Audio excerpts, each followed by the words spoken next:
रोशनियों का शहर हादसात का शहर बन गया। कराची में हादसात के गुज़िश्ता तमाम रिकॉर्ड टूट गए। रवां साल अब तक 9,000 के करीब ट्रैफिक हादसात हुए। मुख्तलिफ हादसात में 773 शहरी जाँ बाग हुए। ट्रैफिक हादसात में 8,174 अफराद जख्मी हुए।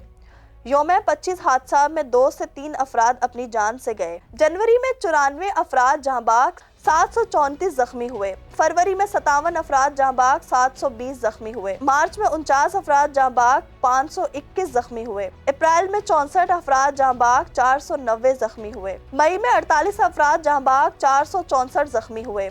जून में 73 अफराद जहाँ बाग, 649 जख्मी हुए। जुलाई में 35 अफराद जहाँ बाग, 627 जख्मी हुए। अगस्त में 45 अफराद जहाँ बाग, 521 जख्मी हुए। सितंबर में 70 अफराद जहाँ बाग, 781 जख्मी हुए। अक्टूबर में 66 अफराद जहाँ बाग, 990 जख्मी हुए।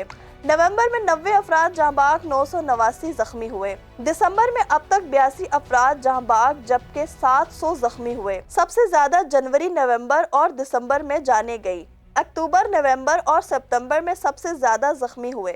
तो ये थी आज तक की कराची की ट्रैफिक हादसात की अपडेट्स। वॉन कराची की वीडियोस देखने के लिए हमारा चैनल सब्सक्राइब कीजिए और बेल के आइकन को क्लिक कीजिए ताकि आप हमारी तमाम आने वाली वीडियो से बाखबर रह सकें।